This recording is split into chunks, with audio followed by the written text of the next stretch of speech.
Okay, welcome everybody to the Virginia chapter of the American Holistic Nurses Association.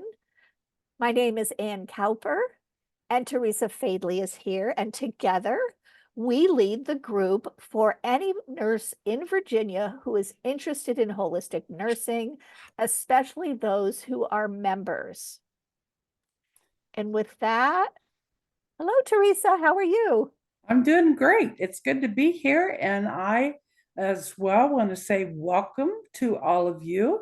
And Anne Marie and I decided to send this little video out because our normal meeting is on Memorial Day this year at Lands, and we wanted you to be able to spend time with your friends and family or just have a relaxed evening instead of being with us. So this is a substitute for that, and we hope you enjoy it.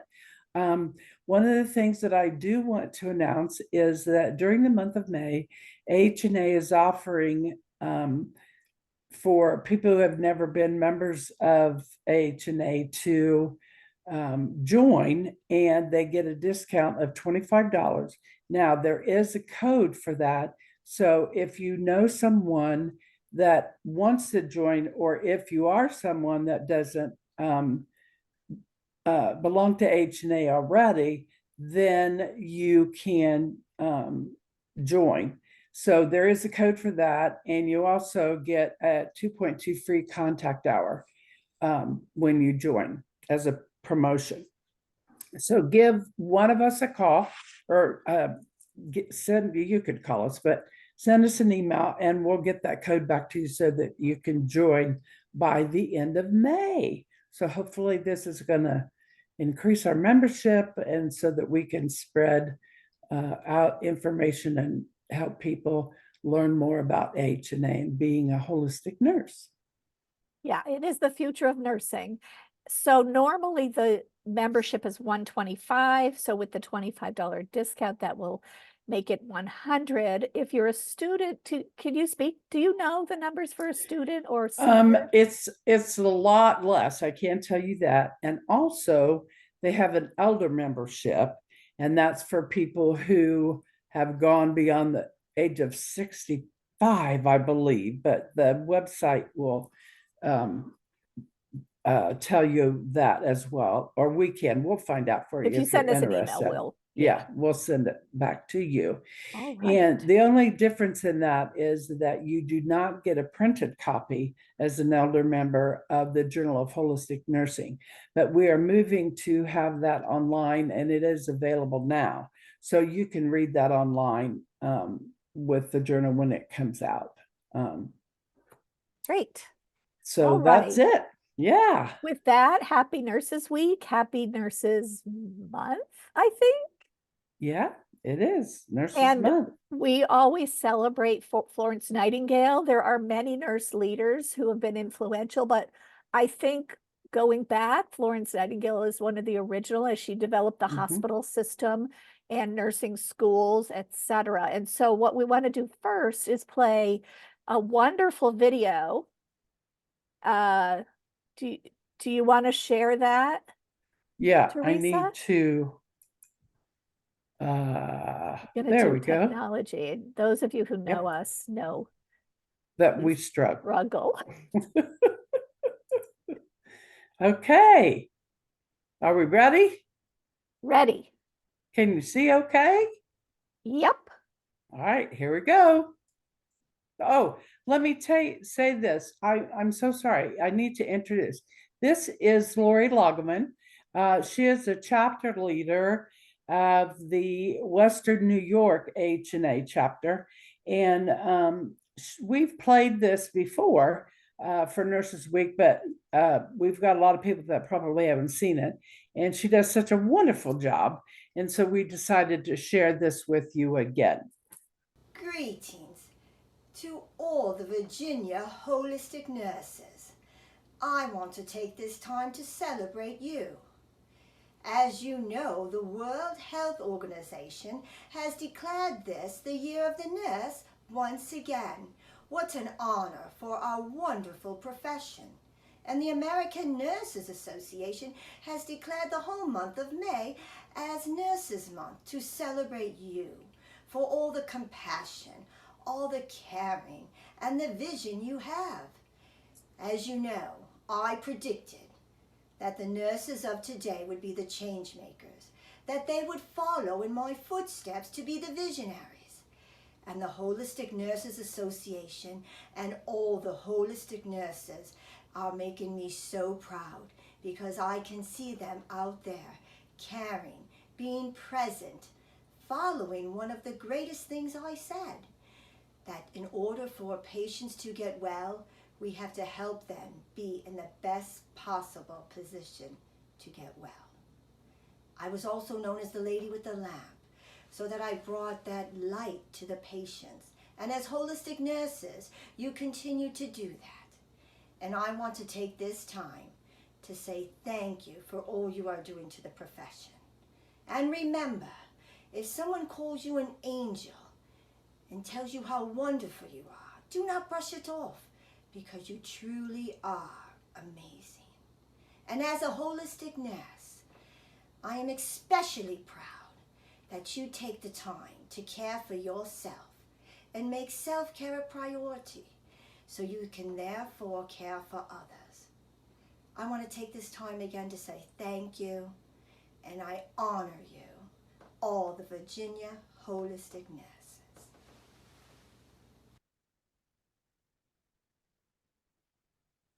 Beautiful. And I with think that, I'd like so. to introduce Teresa, because we're going to do a little PowerPoint about more about Florence Nightingale. And so let me, with that, share my screen.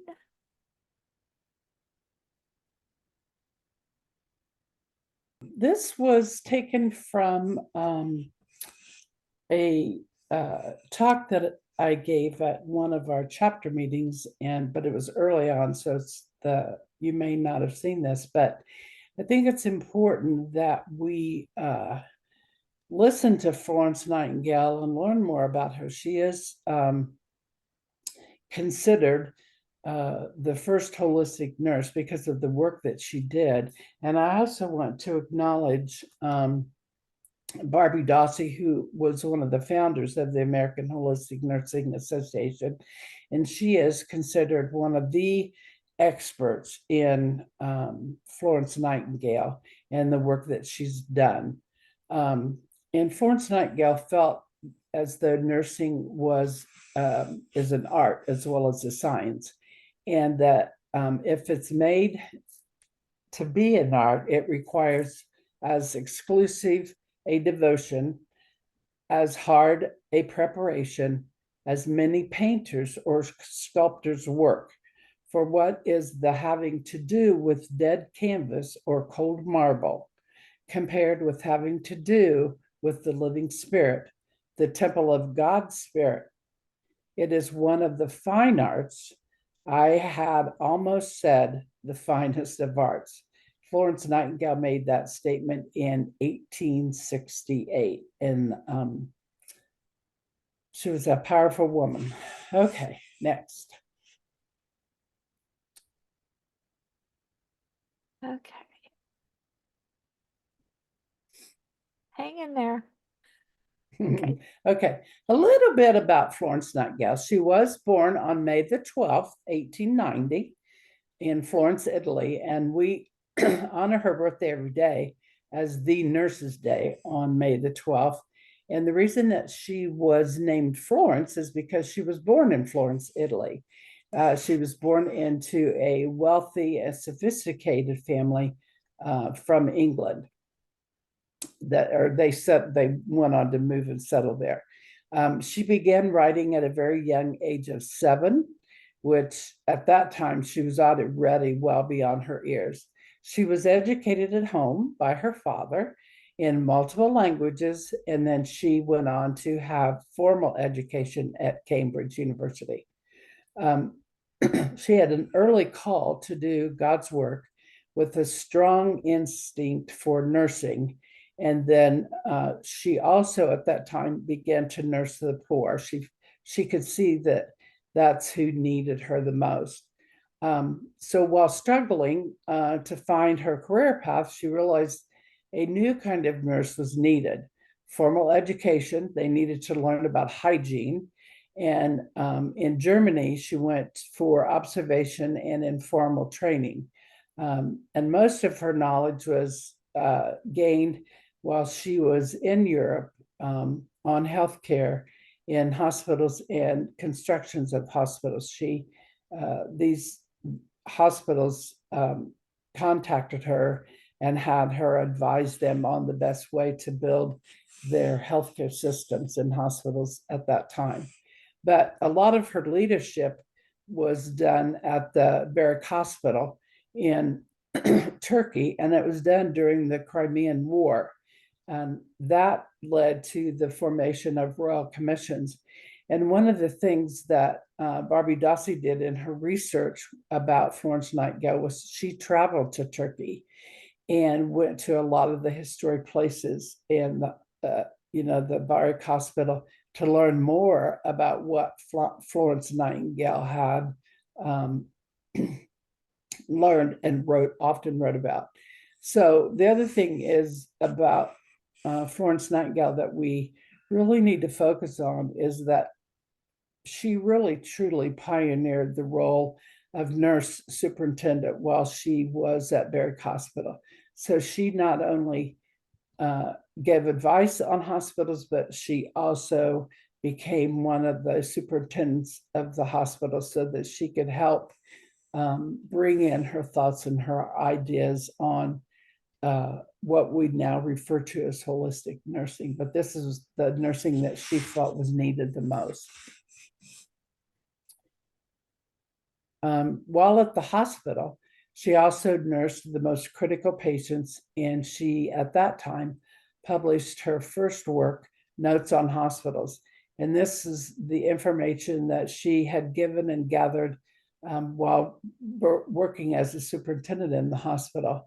And a lot of those, the main focus and a lot of the notes on in this book were how to make hospitals more sanitary and clean, because she felt like that was the beginning point for being able to help people get well, was to put them in a clean environment, feed them, have them be clean, take care of them so they got bathed instead of just laying in their dried blood or sickness or whatever. So that was part of her huge focus in the beginning. And a lot of those notes are written in her book, which is her most famous one, Notes on Nursing. And there was a lot of text in there for theory and the practice of what we refer to as modern nursing now. She started the Nightingale Training School in London in 1860, and she also served as a consultant and mentor. At death, over 20 countries had schools based on her training school.